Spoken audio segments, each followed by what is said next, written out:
فرما رہے ہیں، اور آپ یہ کہ تراویحوں کا نوافل کا کتنا اہتمام فرما رہے ہیں،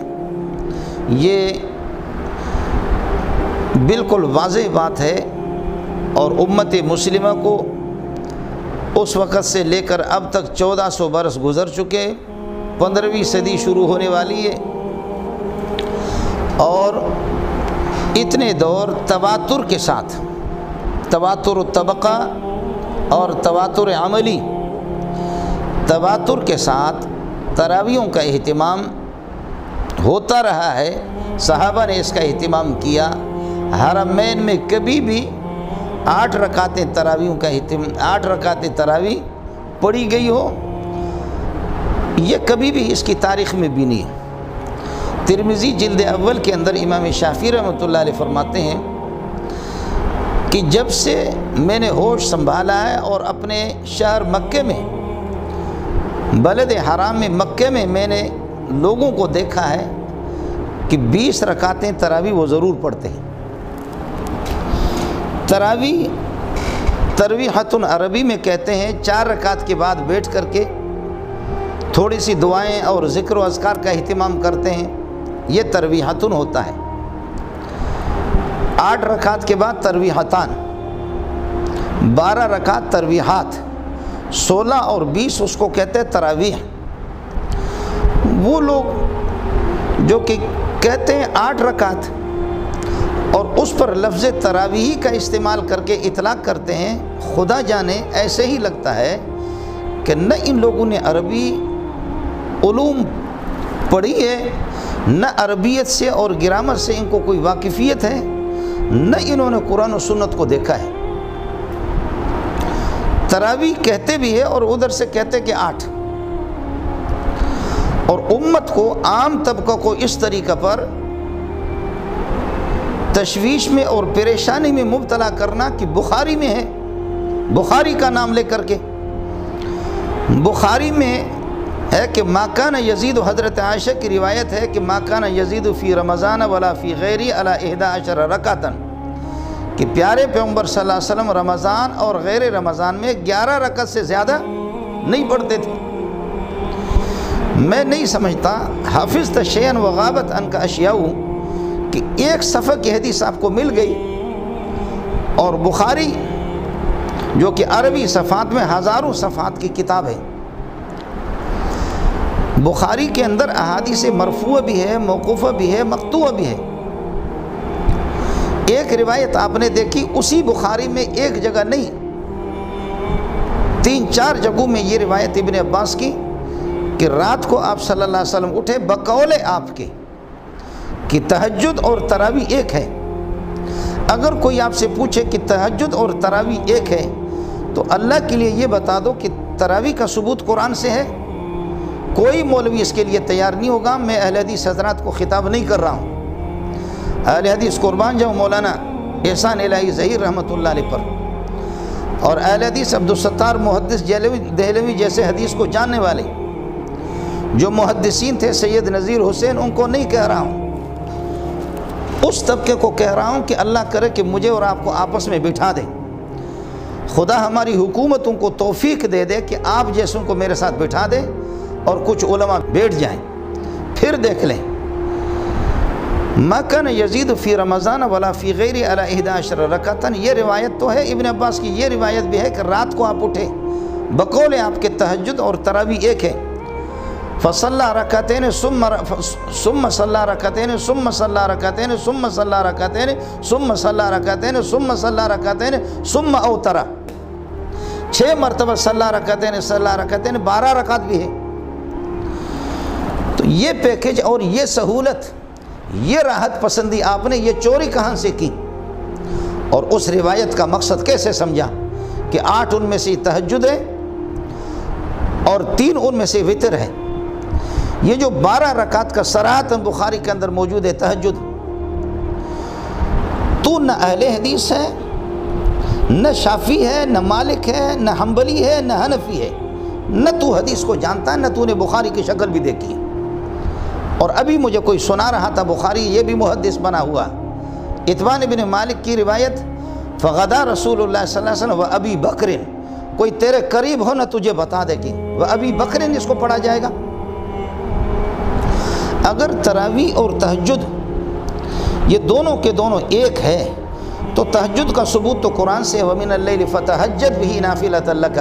آپ لکھ کر کے دے دے کہ تراویح کا ثبوت بھی ہے۔ تراویح اس میں کوئی شک نہیں ہے کہ رسول پاک صلی اللہ علیہ وسلم سے منقول نہیں، 20 رکعت منقول، منقول الگ چیز ہے، ثابت، اور آپ کہہ رہے ثابت نہیں،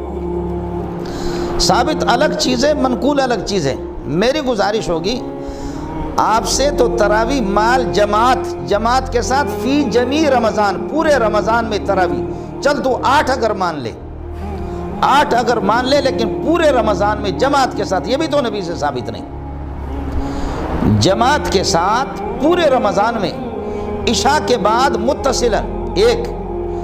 جماعت کے ساتھ پورے رمضان میں 2، ختم قرآن یہ بھی سنت پورے رمضان میں ختم قرآن۔ جب ختم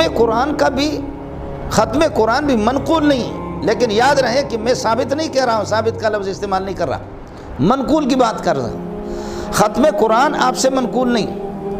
عشاء کے فوراً بعد آپ سے منقول نہیں، فی جمیع رمضان آپ سے منقول نہیں۔ جب عشاء کے بعد متصلاً جماعت تراویح،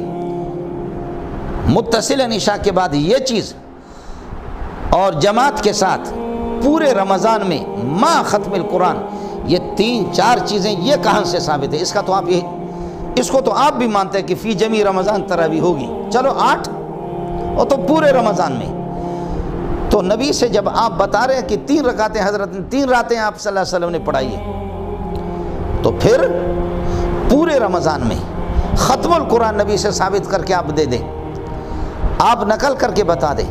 عشاء کے بعد متصلاً پورے رمضان کے اندر یہ 3-4 باتوں کا اہتمام آپ بھی کرتے ہیں، انڈا چور مرغا چور تو آپ بھی ہیں۔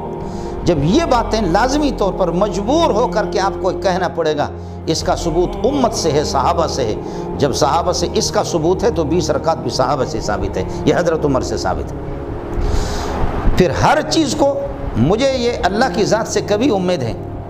بعض متواتر اعمال ہے، تواتر عملی اور تواتر طبقہ کے ساتھ مروی ہے، تواتر طبقہ تواتر عملی کے ساتھ مروی ہے، اس کے لیے تواتر حدیث صحیح خبر واحد سے بھی زیادہ مضبوط دلیل ہوتی ہے۔ تواتر عملی، تواتر طبقہ، بقول آپ کے، میں تو آپ کا اہل حدیث نہیں سمجھتا، اہل حدیث جو حدیث کو جانتے ہیں ان کا تو میں خادم ہوں، میں جانتا ہوں، میں آپ کو اہل حدیث بھی نہیں سمجھتا، کسی مذہب سے بھی آپ کا تعلق بھی نہیں سمجھتا۔ سبحان اللہ، ایک تو پتہ نہیں وہ مسٹر ہے، ہمارے بھی خطیب صاحب بھی جا کر کے اس کے پیشانے بھی چومتا ہے، فیما بلغنا عن الزہری کو پڑھتا ہے، فیما بلغنا عن الزہری، یہ ہمارے 2-3 سال کے جو عربی پڑھنے والا ہوتا اس کو بھی پتہ ہوتا ہے، بلغنا الگ چیز ہے اور بلغنا الگ چیز ہے۔ عبارت پڑھنی جس کو نہ آ جائے، اور ایک پتہ نہیں اور کوئی بوڑھا مجھے کسی نے دکھا دیا، وہ بھی کہتا ہے کہ نہیں تراویح کا کوئی ثبوت ہی نہیں ہے۔ اب تراویح جو حضرات 20 رکعت سے چوری کر کے کہتے ہیں کہ 20 رکعت نہیں 8 رکعت، اب 8 بھی انہوں نے چھوڑ دی ہے، اب وہ اگلی بات یہ ہوگی کہ 8 بھی ضروری نہیں ہے، پڑھے کوئی نہ پڑھے، تو پھر آپ میں اور رافضیہ کے اندر فرق کیا ہوا؟ جب آپ عشاء کے بعد متصل جماعت کے ساتھ ختم القرآن فی جمیع رمضان، ان 3 باتوں کی قائل ہے، اور اہل حدیث حضرات قائل گزرے، میں آپ کو تو اہل حدیث نہیں سمجھتا، اہل حدیث جو واقعتاً حدیث کو جانتے ہیں، حدیث کا کون انکار کر سکتا؟ یہ چیزیں جب صحابہ کو آپ حجت سمجھتے ہیں، اور اگر آپ اس روایت کو بھی صحیح سمجھتے ہیں، علیکم بسنتی وسنت الخلفاء الراشدین المہدیین، جو صحابہ کا اس پر اجماع عملی ہے، اجماع سکوتی ہے، امت کا اس پر اجماع ہے، اجماعی مسائل کو چھیڑ کر کے جب یہ 3-4 باتیں، ان کا ثبوت، ان کی نقل رسول پاک صلی اللہ علیہ وسلم سے نہیں، ان کے لیے ان میں آپ صحابہ کو حجت سمجھتے ہیں، تو اس 20 کے اندر بھی حجت آپ کو صحابہ کو ماننا پڑے گا۔ پھر آپ بتا دیں، آپ اس کو سنت موقدہ نہیں سمجھتے، تو پھر آپ بتا دیں۔ مجھے اللہ کی ذات سے کبھی امید ہے اس مسئلے کو تو حل نہیں کرے گا، بالکل حل نہیں کرے گا، بالکل حل نہیں کرے گا۔ یہ چیزیں آپ کہتے ہیں ہر چیز حدیث میں صراحتاً اس کا ذکر ہو، تو میں دیکھتا ہوں، مجھے اللہ کی ذات سے کبھی امید ہے ناک رگڑ رگڑ کر کے اس کا جواب دے دینا۔ لا الہ الا اللہ محمد الرسول اللہ، یہ کلمہ کسی ایک حدیث کے اندر اس طرح کلمہ شہادت کی بات نہیں کر رہا، کلمہ طیبہ کی، لا الہ الا اللہ محمد الرسول اللہ، یہ تواتر الطبقہ ہے، تواتر عملی ہے۔ یہ صحابہ سے جب آپ کو پہنچا ہے، صحابہ کو آپ اس میں حجت سمجھتے، کھول بخاری مجھے دکھا دے، ترمذی، نسائی، ابو داؤد، ابن ماجہ، ہاں ایک دو حدیثیں ہیں غیر مشہور کتابوں کے، وہ اس میں پھر جب آپ اس کو پیش کریں گے پھر روات پر مجھے کلام کرنے دینا۔ میں عوام کو اس قسم کی تشویش میں مبتلا کرنا نہیں چاہتا، پریشان کرنا نہیں چاہتا، لیکن مجبور ہو کر کے تیرے جیسے محققین نے اس کا اعتراف کر دیا کہ ما جاءت الکلمۃ الطیبۃ برأسها فی حدیث واحد صحیح، کلمہ طیبہ کسی حدیث کے اندر نہیں آیا۔ جب نہیں آیا آج اعلان کر لے، جب کلمے میں حجت صحابہ کو سمجھتے ہو، تابعین کو، تبع تابعین کو سمجھتے ہو، اور امام شافعی، مالک، احمد بن حنبل کو سمجھتے ہو حجت، تو اس کلمے کے اندر ان کو حجت سمجھتے ہو تو تراویح 20 رکعت میں بھی آپ کو حجت ماننا پڑے گا۔ تواتر کے ساتھ بہت سے اعمال تواتر کے ساتھ ثابت ہے۔ پھر یہ ہے کہ احکام کے یہ مراتب مقرر کرنا، یہ فرض ہے، یہ واجب ہے، یہ سنت موقع ہے، سنت غیر موقع ہے، یہ مستحب ہے، یہ اولا ہے، یہ خلاف اولا ہے، یہ حرام ہے، یہ مکروہ تحریمی، مکروہ تنزیہی، یہ تیرے پاس کہاں سے آ گیا؟ ان چیزوں کا صراحتاً حدیث میں ذکر کہاں ہے؟ یہ حرام ہے، یہ مکروہ تحریمی ہے، یہ مکروہ تنزیہی ہے، یہ سنت موقع ہے، یہ سنت غیر موقع ہے، یہ ساری چیزیں دلائل کے یہ درجات اور یہ مراتب فقہا مقرر کرتے ہیں۔ جب فقہا اور مجتہدین کو آپ اس میں دلیل سمجھتے ہیں، پھر روایتیں ہیں، مصنف ابن ابی شیبہ کی بھی روایت ہے، کئی روایتیں ہیں، جب صحابہ کے تعامل سے، اور ہمارا بھی مولوی خدا جانے کس قسم کا وہ دیوبندی ہے، کس قسم دیوبند پر بدنما داغ ہے، کہتے ہیں تواتر ہمارے آباء و اجداد کا تواتر ہمارے آباء و اجداد کے، پنجابی اور پٹھان اور بلوچ کے، اس کے تواتر کی تعریف تیرے ہاں یہی ہے۔ التعامل حجت یجب العمل بها، یجب العمل بها، التعامل حجت یجب العمل بها، تعامل صحابہ ما رآہ المسلمین سے صحابہ ہی مراد ہے۔ اس لیے گزارش یہ ہے، یہ متواتر ایک عمل ہے، سنت مؤکدہ ہے، جو 20 جن کو اللہ نے چھوڑایا ان کو اللہ نے 20 سے اتار کر کے جو راندے درگاہوں کے 20 کو چھوڑا، 8 پہ آ گیا، 8 کو بھی انہوں نے چھوڑ دیا۔ اب یہ بحث ہے کہ کوئی وہ بھی ضروری نہیں ہے، سنت موقدہ، غیر موقدہ، فرض، واجب، یہ سب فقہا کو اس میں حجت سمجھتے ہو، تو پھر یہ ہے کہ آپ فقہا کو استادات میں بھی، اور بھی اس کی روایتیں بھی ہیں، روات پر جب جرح ہو اور اس قسم کے اصول پر اللہ کریں، اگر کسی میں ہمت ہے مجھے کسی جگہ پر بلائیں یا میرے پاس آ جائے، امت محمدیہ کو اس طرح پریشان بھی نہ کرے۔ میری گزارش ہوگی زمانے کی حکومت سے، انتظامیہ سے، کہ اس قسم کے گھوڑوں کو لگام دے دے، اس قسم کے گھوڑوں کو لگام دے دے کہ جو انگریزی کی چند الفاظ پڑھ کر کے عربی علوم سے، حدیث سے، اصول حدیث سے، تفسیر سے، اصول تفسیر سے بالکل ناواقف، اجماعی مسائل کو چھیڑنا، یہ لوگ واجب التعزیر ہے۔ اللہ ہم سب کا حامی ہو۔ امت مسلمہ سے، ماں بہنوں سے اور بھائیوں سے میری گزارش ہے کہ آپ اس قسم کے، یہ اللہ جانتا ہے کہ عالم بھی نہیں لگتے ہیں، ان سے میں زیادہ علمی بحث کرنا نہیں چاہتا۔ تراویح اور تہجد دونوں کے، حضرت انس کی روایت مسلم شریف میں دیکھو، حضرت نے ہمیں مسجد میں جو نماز پڑھائی، وہ نماز اس سے ہٹ کر کے گھر میں جا کر کے رمضان میں جو گھر میں جو نماز پڑھی وہ اس کے علاوہ تھی، تہجد وہ تھی، یہ تو تراویح تھے۔ اور تو کہتے ہیں تہجد اور تراویح میں کوئی فرق نہیں ہے، تہجد تراویح میں فرق نہیں ہے، تو تہجد قرآن سے ثابت ہے، لکھ کر کے دے دے کہ تراویح بھی قرآن سے ثابت ہے، اور یہ تو کرے گا بھی نہیں۔ اللہ آپ کا حامی ہو، اللہ آپ کا ناصر ہو۔ مسلمانوں سے میری گزارش ہے، اگر کسی کو تشویش ہو اس قسم کے مرغے پکڑ کر کے، اب تو کرونا کا مسئلہ ہے، ہمیں حکومت کے ساتھ تعاون کرنا ہے، اور امت یہ ہے کہ ان وباؤں میں ہمیں تراویحوں کا اہتمام کرنا ہے، ذکر و اذکار کا، تلاوت کا اہتمام کرنا ہے، اور اپنے رب کو راضی کرنا ہے۔ یہ چاہ رہے ہیں کہ اللہ کو موقع دے دے اور کسی نہ کسی طریقے سے یہ 20 رکعت میں سے چھوڑا کر کے، تاکہ اللہ کا غضب یہ کہ مکمل ہم پر ہو اور اللہ ہمیں تہو بالا کر دیں۔ اللہ اپنے عذاب سے ہمیں بچائے، امت کو ان وباؤں سے بچائے، اور حکومت سے، انتظامیہ سے میری گزارش ہوگی، اگر حکومت اس کی سرپرستی کر لے تو ایسے لوگوں کو پھر یہ ہے کہ بلائیں، انشاءاللہ ہم ان سے ٹھنڈے دل و دماغ کے ساتھ ان سے گفتگو کریں گے۔ لیکن میرا رب جانتا ہے کہ مجھے جب ہمارے طلبہ کچھ سناتے ہیں اور کچھ ہمارے دوست اس قسم کی خبریں سناتے ہیں، بالکل کلیجہ پھٹ جاتا ہے۔ تھوڑی سی عربی پڑھ لیتے، پتہ ہی چلتا کہ انہوں نے پڑھا ہی نہیں ہے، بالکل عربی علوم کو انہوں نے ہاتھ بھی نہیں لگایا۔ اللہ آپ کا حامی ہو، اللہ آپ کا ناصر ہو۔ وآخر دعوانا